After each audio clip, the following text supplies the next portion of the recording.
ہمارے علماء ہو کبھی درپیش جو کوئی مسئلہ پوچھ لیں حاضر ہوں ہم ان کی بارگاہ.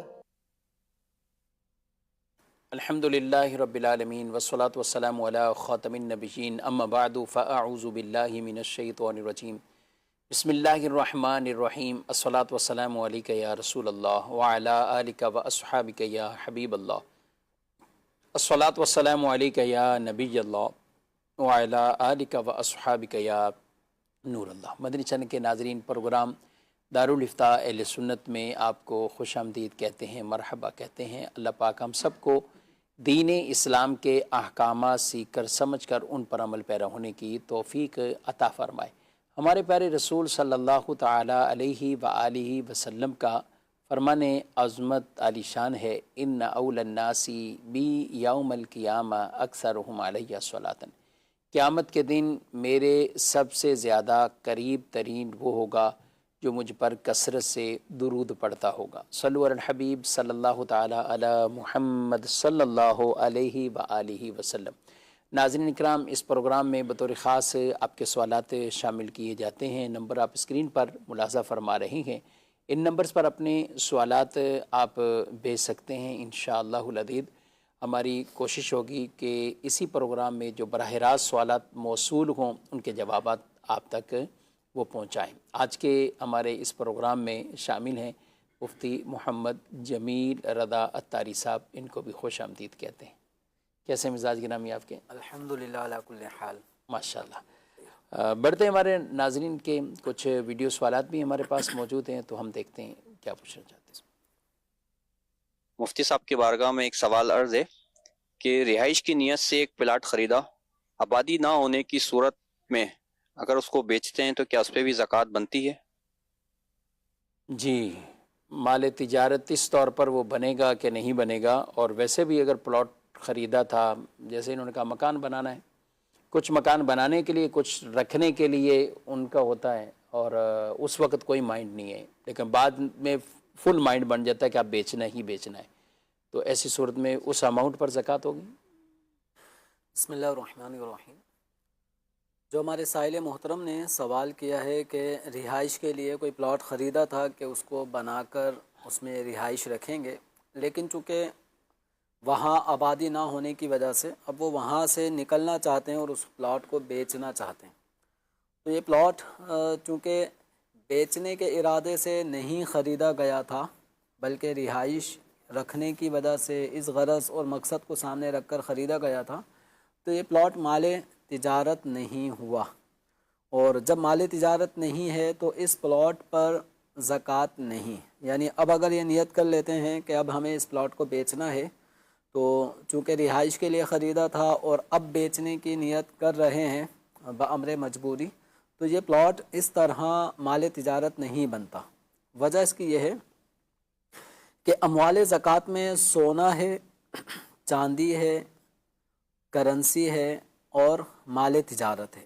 تو یہ چار قسم کے اموال اگر ہوتے ہیں کسی کی ملک میں تو پھر وہ کہلاتے ہیں مال زکوٰۃ. ٹھیک ہے. تو اب چونکہ ان کا جو پلاٹ تھا وہ مال تجارت نہیں ہے. مال تجارت اس مال کو کہتے ہیں جسے بیچنے کے ارادے سے خریدا جاتا ہے، شروع سے یعنی یہ نیت ہو، یعنی جس کو خریدتے وقت ہی یہ نیت ہو کہ اس کو میں بیچوں گا. ٹھیک ہے. اور بیچنے کے مقصد ہوتے ہیں پروفٹ آئے، تو اس نیت کے ساتھ اگر خریدا ہو کہ میں بیچوں گا اور بیچنے کی نیت برقرار رہے، تو جب یہ دو باتیں یعنی بیچنے کی نیت سے خریدا ہو اور بیچنے کی نیت برقرار رہے تو پھر وہ چیز مال تجارت کہلاتی. صحیح. تو اب چونکہ ان کا جو پلاٹ تھا وہ بیچنے کی غرض سے نہیں خریدا تھا تو وہ مال تجارت نہیں ہوا. اب اگر یہ نیت کر لیتے ہیں بیچنے کی تو اس نیت کرنے سے وہ مال تجارت نہیں بنے گا. اب ان پر اس پلاٹ کی ویلیو جو بھی ہے، اگر مثال کے طور پہ اگر آج ان کے مال پر سال پورا ہوتا ہے، سونے پر یا چاندی پر یا روپے پیسے کرنسی کی صورت میں اس پر سال پورا ہوتا ہے اور یہ پلاٹ ابھی بھی نہیں بکا اور بیچنے کی نیت انہوں نے کر لی ہے لیکن خریدا رہائش کے لیے تھا، تو ابھی اس پلاٹ پہ اگرچہ ہم یہ فرض کر لیں کہ کئی سالوں سے انہوں نے رہائش کے لیے خریدا تھا اور 3-4 سال گزر گئے اور اس سال بیچنے کی نیت بھی کر لی, تب بھی پارٹی نہیں لگی, صحیح, اس نیت کے بعد بھی سال گزر گیا, تو یہ پلاٹ مال تجارت نہیں بنا, اس پلاٹ پہ زکوٰۃ نہیں ہے. صحیح. لیکن اگر ایسا ہوا کہ انہوں نے پلاٹ کو بیچ دیا, بیچنے کے بعد اب اس کی بن گئی کرنسی, اب پلاٹ کرنسی کی شیپ میں چینج ہو چکا ہے, تو اموال زکوٰۃ میں جہاں سونا ہے, جہاں چاندی ہے اور کرنسی ہے, تو وہاں ابھی اپنے غور کریں گے کہ ان کے اوپر سونے, چاندی یا کرنسی کی وجہ سے اگر زکوٰۃ لازم ہوتی ہے اور سال پورا ہونے سے پہلے وہ پلاٹ بک چکا اور کرنسی ان کے پاس موجود ہے, تو اب اس کرنسی کو بھی یہ زکوٰۃ کے اموال میں شامل کریں گے. اگر زکوٰۃ بنتی ہے تو اس کرنسی کی بھی انہیں زکوٰۃ نکالنی ہوگی. اچھا, لیکن اگر یعنی اس وجہ سے کہ یہ اب کرنسی میں کنورٹ ہو چکا ہے, یا یعنی اس کے بدلے میں کرنسی مل گئی ہے, یوں ہے. تو چونکہ اموال زکوٰۃ 4 ہیں, عمومی طور پہ جو شہری زندگی سے تعلق رکھنے والے لوگ ہیں ان کے اوپر زکوٰۃ جن اموال پہ لازم ہوتی ہے وہ سونے پر ہوتی ہے یا چاندی پر ہوتی ہے یا کرنسی پر ہوتی ہے یا مال تجارت پر. ٹھیک. کوئی ایسے ہوتے ہیں جن کے پاس چاروں چیزیں اویلیبل ہوتی ہیں, سونا بھی ہے, چاندی بھی ہے, کرنسی بھی ہے, مال تجارت بھی ہے.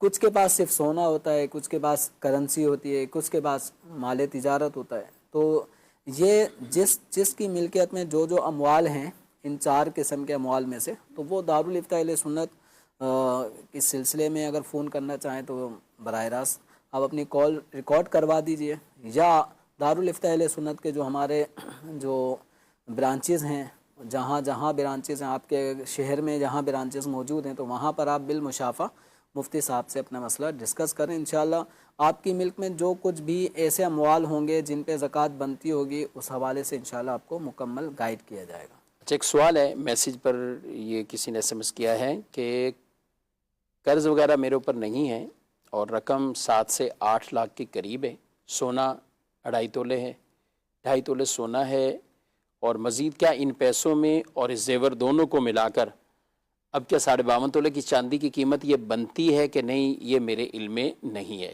جہاں تک سونے کی بات ہے تو 7.5 تولے سونا کی قیمت تو نہیں بنتی, یہ تو یقین ہے, کیونکہ فی تولہ 4 لاکھ سے اوپر ہے. میری رہنمائی فرمائیں, زکوٰۃ لازم ہوگی کہ نہیں ہوگی؟ اور اس طرح کے کئی لوگوں کے یہ سوالات ہیں کہ جن کے پاس 7.5 تولے سونا نہیں ہے, لیکن اس کے باوجود ان کے پاس کچھ ایسی رقمیں, چاہے 50,000, 1 لاکھ, 2 لاکھ, یا انہوں نے 7 سے 8 لاکھ بیان کیے. تو سونے کے ساتھ اگر کرنسی ملے تو کیا ویلیو سونے کی نکالی جائے گی یا چاندی کی نکالی جائے گی؟ سونے کا اپنا جو نصاب ہے وہ تو 7.5 تولہ سونا ہے. صحیح. یہ اس وقت ہے جب کسی کی ملک میں صرف سونا ہو, چاندی نہ ہو, کرنسی نہ ہو, مال تجارت نہ ہو, اور صرف سونا ہے. تو جب تک سونا 7.5 تولہ نہیں ہوگا تو زکوٰۃ کا نصاب چونکہ نہیں بن پا رہا تو زکوٰۃ لازم نہیں. لیکن اگر کسی کے پاس سونا 7.5 تولہ سے کم ہے لیکن اس کے پاس چاندی بھی ہے یا اس کے پاس روپے پیسے بھی ہیں, جیسے کہ سائل محترم کا جو سوال ٹیکسٹ میسیج کے ذریعے ہمیں موصول ہوا, اس کے اندر 2 سے 2.5 تولہ اگر سونا ہے تو اس کی ویلیو بھی اگر ہم دیکھیں تو تقریباً 8 سے 9 لاکھ کے قریب, ممکن ہے 10 لاکھ کے قریب اس کی ویلیو ہوگی, اور 8 یا 7 لاکھ الگ سے موجود بھی ہیں. جی. تو یہ ٹوٹل اگر ان کی دونوں کی قیمت لگا لیں تو یہ کم از کم 16 لاکھ کے قریب اماؤنٹ بن رہی ہے, 16-17 لاکھ کی اماؤنٹ بن رہی ہے. اور اس وقت جو چاندی کا نصاب ہے 52.5 تولہ چاندی کا نصاب, اس کے ویب سائٹ پہ کچھ اور ریٹ آ رہے ہیں. اوپن مارکیٹ میں جہاں ہم سناروں کے پاس جاتے ہیں, صرافہ مارکیٹ لین دین کریں تو یہاں ریٹ کچھ اور ہی چل رہا ہے. تو یوں اگر دیکھا جائے تو اچھا, پھر شہر وائز بھی ریٹ میں بڑا اختلاف آ رہا ہے. کراچی کا ریٹ کچھ اور آ رہا ہے, پنجاب سائڈ پہ شہروں میں ریٹ کچھ اور آ رہا ہے. تو بڑا ڈفرینس ہے چاندی کے قیمت میں بھی. تو دیکھا جائے تو تقریباً 6 سے 9 لاکھ, 7 سے 9 لاکھ تک یہ ویلیو تقریباً بنتی ہے. یعنی 52.5 تولہ چاندی کی جو قیمت ہے وہ 7 لاکھ 9 لاکھ 8 لاکھ اس کے درمیان مختلف شہروں میں 52.5 تولہ چاندی کی قیمت کا ایک ریٹ الگ الگ چل رہا ہے۔ تو الغرض آپ کے پاس جو 2.5 تولہ سونا ہے اور 7 سے 8 لاکھ روپے آپ کے پاس کیش موجود ہے، تو ان دونوں کو اگر ملائیں گے تو بآسانی آپ کے پاس چاندی کا نصاب بلکہ اس سے بھی زیادہ آپ کے پاس ایسا مال موجود ہے جس پر شریعت مطہرہ نے زکوٰۃ لازم کی ہوتی ہے۔ اب یہ دیکھیں کہ آپ کی ملکیت میں یہ مال کب آیا، اور حاجت اصلیہ قرض وغیرہ سے فارغ ہو کر یہ جب آپ کی ملکیت میں اتنی مالیت میں مال آیا کہ 52.5 تولہ چاندی کی قیمت کے برابر روپے پیسے اور سونا مکس ہو کر آپ کی ملکیت میں رہا، تو اس وقت سے سال شروع ہو گیا۔ اب جب سال پورا ہوا تو اب انہیں پھر زکوٰۃ نکالنی ہوگی۔ صحیح۔ تو اب یہ سائل محترم باقاعدہ دارالفتہ اہل سنت کے فون نمبر پہ رابطہ کر کے کل رابطہ کر سکتے ہیں۔ تو کل دارالفتہ اہل سنت کے فون نمبر پہ رابطہ کر کے اپنے اس مسئلے کو مزید تفصیل سے معلوم کر لیجئے کہ آپ کے اوپر زکوٰۃ بنتی ہے، سال پورا ہو گیا ہے تو زکوٰۃ نکالنی ہوگی، اور کتنی نکالنی ہوگی۔ ویسے اس میں چانس تو کم ہے کہ ان پہ زکوٰۃ نہ بنے، یعنی ان ساتھ پہ تو فل بٹا فل خود انہوں نے جو سوال کیا ہے کہ قرضہ بھی نہیں ہے، تو کافی مسائل تو ماشاءاللہ سمجھتے ہیں، یا اگر کسی خاتون بہن کی طرف سے ہے تو انہوں نے بھی مسئلہ سمجھ کر یہ سوال کیا ہے کہ قرضہ نہیں ہے اور 7-8 لاکھ روپے ہیں، اور ان دونوں کو ملائیں گے تو چاندی کا انہوں نے کہا کہ ہمیں معلوم نہیں ہے کہ وہ نصاب بن رہا ہے کہ نہیں، تو وہ بھی مشکل نہیں ہے، وہ ویب سائٹ سے آپ کو پتہ چل جائے گا، سناروں سے۔ اور آج کل چاندی کا تو ہر ایک کو پتہ ہے کہ چاندی کیا ریٹ چل رہی ہے، چاندی کے ریٹ تقریباً لوگوں کو اپ ڈاؤن ٹھیک ہے وہ ہے، لیکن یہ جو بھی زیادہ سے زیادہ اماؤنٹ بھی چاندی کی جو قیمت کا وہ لگائیں تو یہ تو پورا ہو جاتا ہے اس کے اوپر، کیونکہ 7-8 لاکھ روپے یہ ہیں، 2.5 تولے سونا ہے تو تقریباً 10 لاکھ سے زیادہ اماؤنٹ یہ بن رہی ہے، تو یہ جتنی بھی اس کی مالیت بنے تو اس کے مطابق آپ کو اس کی زکوٰۃ یہ اس اعتبار سے آپ کو نکالنی ہوگی۔ ہاں، سال پورا ہونے پر، اور سال میں بھی الگ الگ کوئی مال کا اعتبار نہیں کیا جاتا کہ یہ مال آپ کے پاس 2 مہینے پہلے آیا تو اس کو مائنس کر لیں گے۔ جمیل صاحب، یہاں بہت زیادہ لوگ اس طرح پہ کرتے ہیں کہ یہ چونکہ مال آیا ہی 2 مہینے پہلے تو اس کو ہم مائنس کر دیتے ہیں، اس کو ہم یہ کر دیتے ہیں، یعنی سال پورا ہونے میں۔ اور آج تو ایک اور بھی کسی نے چلے مسئلہ یہ چلا ہے، تو وہ کہتے ہیں یہ جو ریٹ ہمیں تاریخ پتہ ہے اپنی، اسلامی تاریخ بھی پتہ ہے کہ شعبان کی اس تاریخ کو زکوٰۃ ہم پہ لازم ہے، لیکن ایک دن کے اندر ہی ریٹ مختلف آ رہے ہوتے ہیں، یعنی صبح ٹائم کچھ ریٹ آ رہا ہے، پھر کچھ آ رہا ہے، پھر تھوڑی دیر بعد کچھ آ رہا ہے، آفیشیل ریٹ جو چیک کرتے ہیں۔ تو اس صورت میں بھی ہمیں پھر زکوٰۃ کس ریٹ کے مطابق کچھ نہ کچھ فرق آ رہا ہے، تو وہ کیا کریں گے؟ دیکھیں، اس میں احتیاط کا پہلو یہی رہے گا کہ جو قیمت زیادہ شو ہو رہی ہے تو اس کو سامنے رکھا جائے، یعنی آپ کے اوپر جب زکوٰۃ بن رہی ہے، مال بھی نصاب کے برابر آپ کے پاس موجود ہے، اور جب سال پورا ہو رہا ہے تو اس وقت ایک تو ہے کہ مال کی قیمت کا اعتبار کرنا زکوٰۃ نکالنے کے حوالے سے کہ ہم کتنے مال کی زکوٰۃ نکالیں، تو جو اس مال کی جو اگر قیمت اپ ڈاؤن ہو رہی تھی تو جو ہائیسٹ ریٹ تھا اس کو سامنے رکھ کر پھر آپ زکوٰۃ میں اتنی اماؤنٹ نکالیں گے۔ صحیح۔ اچھا، اس میں یہ بھی تو اگر کوئی خاص فکس ہی نکالنا چاہے تو وہ جو اس کو پھر یہ بھی اپنا بتانا ہوگا کہ صاحب نصاب کس ٹائم ہوا تھا۔ اصل تو چیز یہ ہے اصل کہ وہ خود یعنی اس نے تاریخ تو یاد رکھی ہوئی ہے، لیکن تاریخ میں بھی تو وہ ٹائم اور 24 گھنٹے ہیں، 24 گھنٹے میں کس گھنٹے وہ صاحب نصاب بنا تھا پچھلے سال، تو وہ بھی اگر یاد ہے تو خاص اس ٹائم کے قریب قریب جو ریٹ ہو اس کو سامنے رکھیں، اور آپ کا جو مال زکوٰۃ ہے اس کی قیمت اگر زیادہ بن رہی تھی سال پورا ہونے کے حساب سے، قیمت میں اختلاف ہے، تو جو زیادہ قیمت ہے اس کو آپ سامنے رکھ کے اتنی مالیت پہ زکوٰۃ نکالیں۔ ٹھیک۔ جی سوال مفتی صاحب سے میرا یہ سوال ہے کہ کیا نبیوں پر بھی زکوٰۃ فرض ہوتی تھی؟ جواب ارشاد فرمائیں، جزاک اللہ خیر۔ جی، اس حوالے سے علماء کرام نے ایک کلام یہ فرمایا ہے کہ زکوٰۃ جو ہے وہ ایک طرح کا مال کا میل ہے، یعنی آدمی کو جو مال کے ساتھ ساتھ اس کا جو رہن سہن ہوتا ہے، مال و اسباب جمع کرتا ہے، تو آہستہ آہستہ اس کے دل میں مال کی محبت پیدا ہوتی رہتی ہے، حرص، طمع، لالچ اس کے دل میں پیدا ہوتی رہتی ہے، اور اس طمع و لالچ کو دل سے نکالنے کے لیے زکوٰۃ کا عمل بھی ہم پر فرض کیا گیا ہے۔ تو زکوٰۃ کی ادائیگی جب ہم کر رہے ہوتے ہیں تو مال کی جو محبت ہمارے دلوں میں رچ بس جاتی ہے، جو دراصل میل ہے، تو زکوٰۃ کی ادائیگی کر کے ہم اپنے دل سے اس مال کی محبت، حرص، لالچ، طمع اور اس میل کو دور کر رہے ہوتے ہیں۔ تو انبیاء کرام علیہ الصلاۃ والسلام اللہ تبارک و تعالیٰ کے بڑے برگزیدہ بندے ہیں اور مخلوق میں اعلیٰ درجے کے اوصاف پر یہ حامل ہوتے ہیں۔ تو ان انبیاء کرام علیہ الصلاۃ والسلام کے دلوں میں دنیا کی محبت، بخل، طمع، لالچ، اس طرح کی چیزیں ان کے دلوں میں نہیں ہوتی، بلکہ یہ تو اللہ تعالیٰ کے ان بندوں کو جو اللہ کے دربار سے دور ہو رہے ہوتے ہیں اللہ کے قریب کر رہے ہوتے ہیں۔ صحیح، راہ خدا میں مال خرچ کرنے کی ترغیب دلا کے ان کے دلوں سے مال کی محبت دور کر رہے ہوتے ہیں۔ وَيُزَكِّيهِمْ پر گویا عمل کر رہے ہوتے ہیں کہ اپنے امتیوں کو باطن ان کے سنوار رہے ہوتے ہیں، ان کے باطن کو اچھا کر رہے ہوتے ہیں۔ اور اس میں خاص نبی پاک صلی اللہ علیہ وسلم سے اللہ پاک نے جو ارشاد بھی فرمایا، خُذْ مِنْ أَمْوَالِهِمْ صَدَقَةً تُطَهِّرُهُمْ بِهَا وَتُزَكِّيهِمْ، سبحان اللہ۔ کہ آپ ان سے لیں اور ان مال کے ذریعے سے ہی ان کو بھی پاک کریں، ان کا تزکیہ بھی ان کریں۔ کا تزکیہ کریں۔ تو چونکہ اموال آدمی جب دے رہا ہوتا ہے تو دینے کی صورت میں اللہ تبارک و تعالیٰ کی طرف اس کی لو لگتی ہے اور وہ اپنے دل سے مال کی محبت، وہ بخل وہ ختم کر رہا ہوتا ہے۔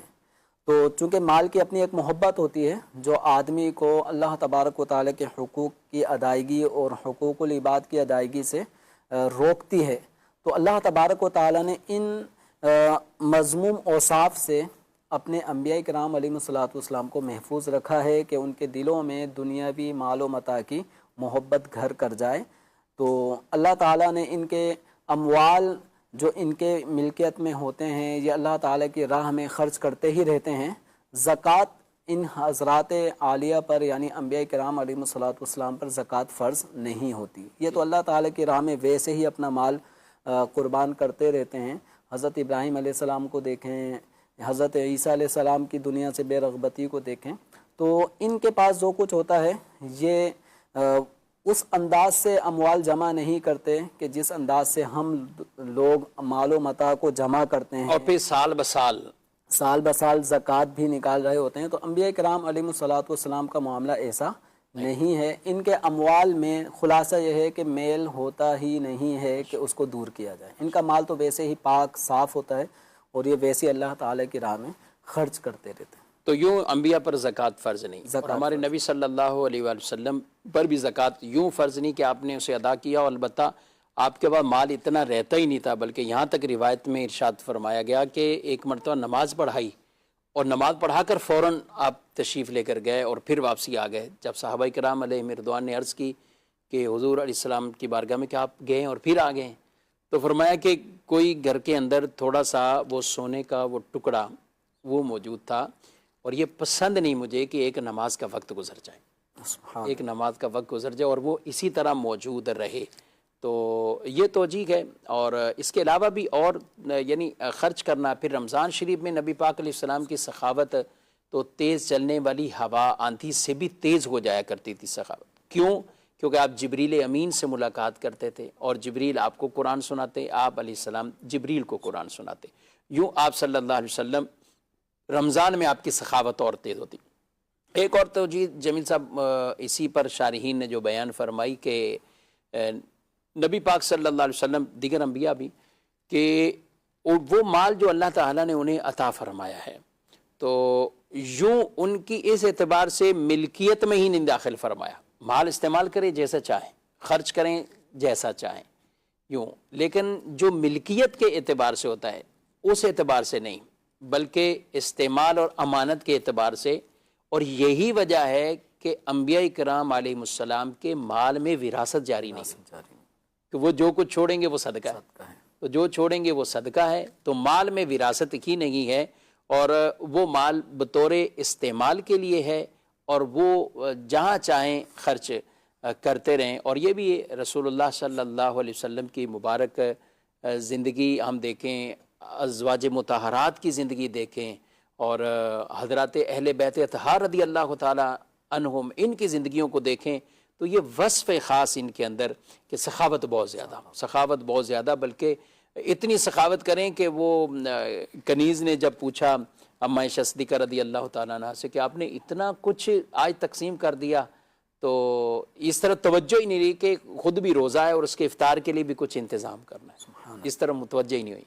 تو یہ ان کی شانیں ہیں۔ تو گویا کہ نہ مال جمع رکھنا کہ اس پہ جمع رہے، سال گزرے، اب اس کی زکوٰۃ سال بعد ادا کی جا رہی ہو، ان کے انداز یہ سخاوت والے انداز وہ تھے۔ آج کل اس بات کو بعض اوقات سوشل میڈیا پر اور کچھ ایسے جو الحاد کی طرف ہیں معاذ اللہ، تو وہ کبھی کبھی ان چیزوں کو لے کر اعتراض بھی کر رہے ہوتے، اور علماء کرام نے آج نہیں برسوں سے پہلے ان چیزوں کے جوابات دیے ہوئے ہیں۔ سوشل میڈیا یا کہیں اور پلیٹ فارم استعمال کرنے والوں کو ضرور چاہیے کہ اگر اس طرح کے یہ کوئی بھی ایسا سوال ذہن میں بیٹھ جائے تو علماء دین سے ضرور رابطہ کرنا چاہیے، اور اپنے ذہن کے اندر ایسے قطعاً کوئی وساوس پیدا وہ نہیں ہونے دینا چاہیے۔ مزید سوال؟ میرا یہ سوال ہے کہ عوامی قبرستان میں جگہ پہلے سے مخصوص کر لینا کیسا ہے، اس کا جواب عرض کر دیجیے۔ جی بالکل، ضرور عرض کرتے ہیں آپ کو جواب۔ کیا کہتے ہیں جمیل صاحب؟ قبرستان کے اندر اگر پہلے سے اگر کوئی جگہ لے لیتا ہے تو اس کی اجازت ہے، اس میں کوئی حرج نہیں ہے۔ پہلے سے یہ ایک عوامی قبرستان ہے اور کچھ لوگ اس کو گھیر لیتے ہیں مختلف انداز سے نا۔ اب وہ گھیرتے یوں ہیں کہ آج جیسے کسی کے والد کا انتقال ہے تو اس کو انہوں نے تدفین کی، اس کے ساتھ ہی کچھ اور گھیر لیتے ہیں کہ والدہ فوت ہوں گی تو وہ یہاں ہیں، فلان کا انتقال ہوگا تو وہ یہاں ہیں۔ تو اب یہ وقف والے قبرستان ہوتے ہیں تو اس میں ہم کیا کہیں گے ان کو؟ اس طرح کی جو جگہ گھیرنے کا جو ایک لفظ استعمال ہوا نا کہ یعنی مسلمانوں کے لیے وہ جگہ اگر وقف ہو چکی ہے تو پھر اس صورت میں وہ سبھی مسلمان وہاں پہ دفن ہو سکتے ہیں۔ تو اس طرح جگہ یوں نہ گھیری جائے کہ بس آپ نے جگہ باؤنڈری بنا لی اور اس جگہ کو بس اپنے لیے آپ نے خاص کر لیا۔ ایک یہ ہے کہ قانونی اعتبار سے جو اس کا طریقہ کار ہے کہ جگہ قبرستان کی جگہ لینے کے حوالے سے جو قانونی پروسیس ہے، اس اگر پروسیس کے مطابق آپ نے جگہ لی ہے تو اس میں گنجائش ہوگی۔ اپنے طور پہ جو آپ نے جگہ گھیر لی ہے اور اس جگہ کسی اور کی تدفین ہونے نہیں دے رہے، جبکہ قانونی پروسیس کے مطابق اس طریقہ کار کے مطابق آپ نے وہ جگہ نہیں لی، تو اس طرح کسی مسلمان کو اس قبرستان میں دفن ہونے سے روکنا یہ درست نہیں ہوگا۔ اچھا جی، کچھ سوالات ہیں ان کو بھی شامل کرتے ہیں۔ سوال ہے کہ میرے کزن نے میری والدہ کا دودھ پیا ہے تو کیا ہم سارے بہن بھائی ہیں؟ اگر اس کے بھائی وہ ہمارے لیے محرم ہوں گے یا غیر محرم؟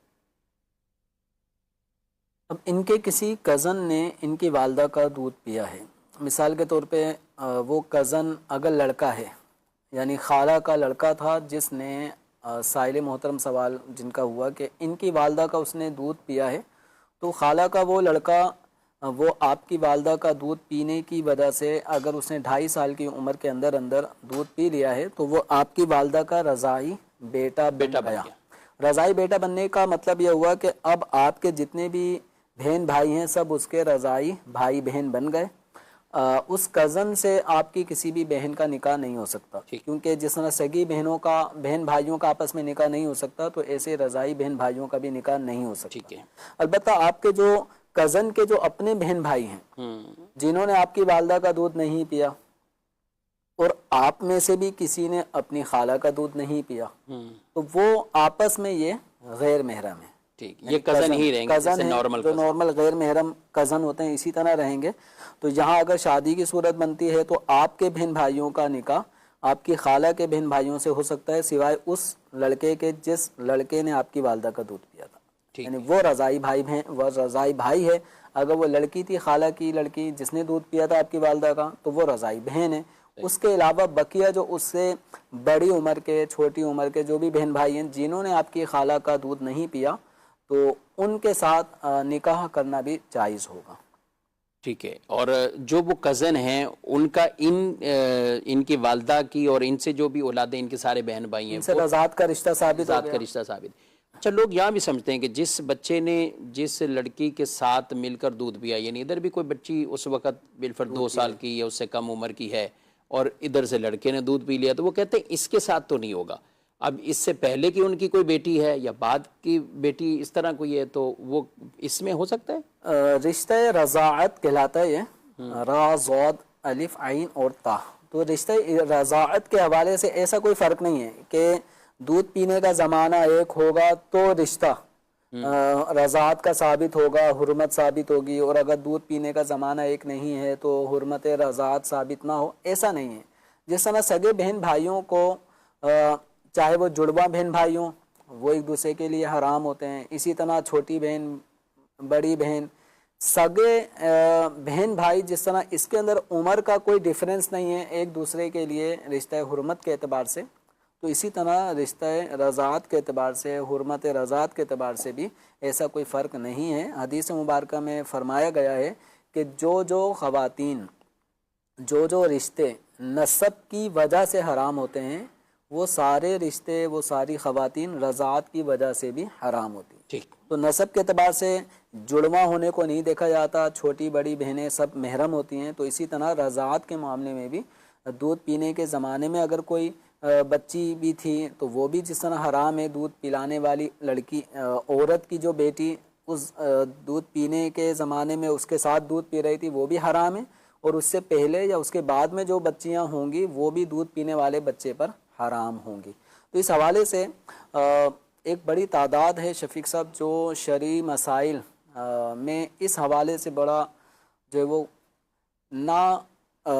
یعنی کہ نا واقفیت کا شکار ہے، اور بسا اوقات نکاح ہونے تک معاملے جا رہے ہوتے ہیں اور گھر کے بڑے بوڑھے وہ بس اس طرح کی باتیں کر جاتے ہیں کہ نہیں یہ جس نے دودھ پیا تھا اس وقت جو بچی دودھ پی رہی تھی وہ تو حرام ہے، اس کے بعد جو بچیاں پیدا ہوں گی وہ حرام نہیں ہوں گی. معاذ اللہ اس طرح لوگ نکاح بھی کر بیٹھتے ہیں. تو اس طرح نکاح کرنا جائز نہیں ہوگا، اس طرح نکاح ہوگا بھی نہیں. اور آپ کو معلوم ہے کہ دارالتعلیم میں باقاعدہ اس طرح کے کیس آ چکے ہیں. یعنی آپ ذرا غور کریں، ایک چھوٹی سی غلطی اور بظاہر کم علمی والی، اور اس مسئلے کے اعتبار سے وہ ایک اسے تو بالکل ایک بڑی جہالت کہا جائے گا کہ رشتہ بھی کروا دیا. یہ ایسے جیسے سگے بہن بھائی کا رشتہ کروا دیا اور پھر اس سے بعد میں جا کے بتانا کہ اب آپ کا دونوں کا جدا جدا رشتہ ہے اور آپ تو بہن بھائی تھے، آپ کا یہ ٹھیک ہی نہیں رہتا ساتھ رہنا. تو یہ کتنی بڑی یعنی آگے جا کر انہیں خود بھی شرمندگی ہوتی ہے، پھر ان کے بچوں کو، پھر اگر دیگر بھی اتنے معاملات. تو اول تو ہونا یہ چاہیے کہ اس طور پر کوئی عورت کسی اس بچے کو ایسا دودھ پلا ہی نہیں، کہیں ضرورت ہے پلانے کی، دودھ پلا بھی دیا تو پھر جمیل صاحب اس کی شہرت کر دینی چاہیے نا، مشہور کر دینا چاہیے خاندان والوں کو. کیا اس میں کوئی حرج بھی نہیں، کوئی حرج بھی نہیں ہے، اس کا بتانا چاہیے. اچھا وہ جس ایک نے پلایا یہ ایک دو کو بتا دیا، ایک دو کو بتانے کی وجہ سے پتہ چلا کہ وہ اور کسی کو بتایا ہی نہیں ہے اور یہ بھی دنیا سے چلے گئے، تو اب بعد میں کون کرے گا؟ یہ چیزیں مطلب جس طرح سگے بہن بھائیوں کا رشتہ ایک مشہور ہوتا ہے کہ بھئی یہ اس کی بہن، یہ اس کا بھائی ہے، تو اسی طرح جس چچا کے بیٹے کو اگر دودھ پلایا گیا ہے تو ادھر بھی خاندان میں مشہور ہونا چاہیے کہ اب یہ اپنی چچی کا یعنی چچا کا بیٹا ہے اور اس کو چچی یا تائی نے دودھ پلایا ہے، تو یہ بھی بتایا جائے کہ یہ اب تائی کا بیٹا بن چکا ہے، رضائی بیٹا بن چکا ہے، تاکہ اس بچے کے بھی ذہن میں یہ چیز رہے کہ میں اپنی تائی کے جو بھی بچیاں ہیں، بھائی بیٹے ہیں، میں ان کا بھائی ہوں، تاکہ ایک نظر میں بھی ایک حیا کا عنصر برقرار رہے. تو یہ خاندان کے بڑے جو حضرات ہوتے ہیں ان کے علم میں آنا چاہیے اور یہ اس کو مد نظر رکھیں اور اس کو فیملی میں بتائیں. اور وقتاً فوقتاً جس طرح مختلف ٹاپکس ہمارے گھر کی خواتین میں کوئی نہ کوئی آگے پیچھے چلتا پھرتا ہی رہتا ہے، تو اسی طرح وقفے سے چند ایک سالوں بعد اس طرح کی باتوں کو دہرایا بھی جاتا رہے، کیونکہ جن خواتین نے دودھ پلایا تھا بعض اوقات ان کا انتقال ہو گیا، جن کے علم میں تھا ان کا انتقال ہو گیا، بعض اوقات دادیاں دودھ پلا دیتی ہیں، نانی دودھ پلا دیتی ہیں، تو یہاں یہ مسائل آ جاتے ہیں. دادی کا پلا دینے کا مطلب یہ ہے کہ یعنی چچاؤں میں اور پھوپھیوں میں کہیں بھی رشتے کا مسئلہ یعنی یہ نہیں ہو اب سکتا. یہ تو دادی کا رضائی بیٹا بن گیا نا. رضائی بیٹا بن گیا. اب یہ اپنے کسی بھی کزن سے اس کا نکاح نہیں ہو سکتا, یعنی چچا تایا چچا تایا اور ان کا والی ان کزنوں سے اس کا نکاح نہیں ہو سکتا. اور نانی بھی پلا کے چلے گئی تو ننیال بھی گیا اور ددیال ننیال بھی بھی گیا. گیا. اس طور پر ایسے موقع پر ان بڑی خواتین کو چاہیے کہ اس طرح اگر انہوں نے کیا ہے تو اس بات کو اتنا ہائی لائٹ کریں کہ اس بچے کو بھی پتہ ہو کہ میں ان کا یعنی محرم ہوں اور ان کا محرم نہیں ہوں, صحیح. تاکہ رشتے کرنے کرانے کے حوالے سے اگر ایسا کوئی معاملہ ہو تو اس وقت بالکل ایک جو شرعی رکاوٹ ہے اس پہ بندہ قائم دائم رہے. تو اللہ تبارک و تعالیٰ اس طرح کے معاملات پر ہمیں سنجیدگی اختیار کرنے کی توفیق عطا فرمائے, آمین.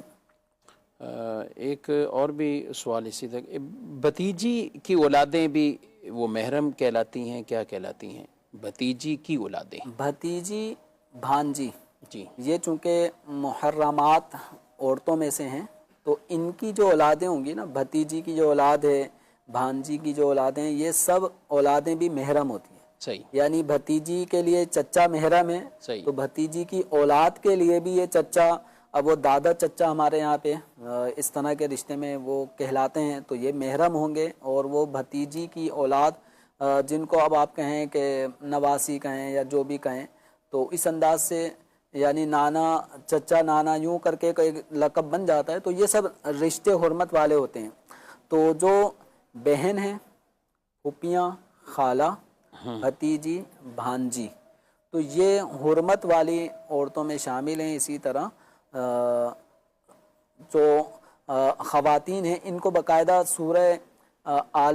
سورہ نساء کے اندر چوتھے پارے کے آخر میں اللہ تبارک و تعالیٰ نے جن عورتوں سے نکاح حرام ہے ان عورتوں کا تفصیلی طور پر ذکر فرمایا ہے. اس کو صراط الجنان, تفسیر صراط الجنان سے اس کا مطالعہ کر لیں تو انشاءاللہ کافی اچھے انداز سے آپ کو اور کئی خواتین کے جن سے نکاح حرام ہے اور وہ خواتین محرم کے زمرے میں آتی ہیں ان کا بھی انشاءاللہ علم ہوگا. جی ناظرین کرام, آپ نے پروگرام ملاحظہ کیا اور ہمیں علم دین یوں سیکھتے ہی رہنا چاہیے. اور بالخصوص بڑی اہم ٹاپک پر جو یہ گفتگو ہوئی ہے اور اس حوالے سے بھی یہ سب دینی شرعی مسائل ہیں. اچھا, اس میں کوئی ایسی مدت نہیں ہوتی کہ اتنی مدت تک دودھ پلایا ہو. یہ بھی ہوتا ہے کہ ایک ہی دفعہ تو کیا تھا, بچہ رو رہا تھا, ماں تھی نہیں, ماں ادھر تھی اور اس وجہ سے ہم نے پلا دیا. اور اس طرح کی سوالات آتے بھی رہتے ہیں دارالفتہ میں. تو ایک دفعہ ہو اور کس طرح بھی ہو, کوئی مجبوری بھی ہو بالفرض, کسی مرض کی وجہ سے, بیماری کی وجہ سے, یا بعض اوقات والدہ کا انتقال ہو جاتا ہے, بچہ چھوٹا ہوتا ہے تو اس کو کوئی نہ کوئی زہر دودھ پلاتا ہے.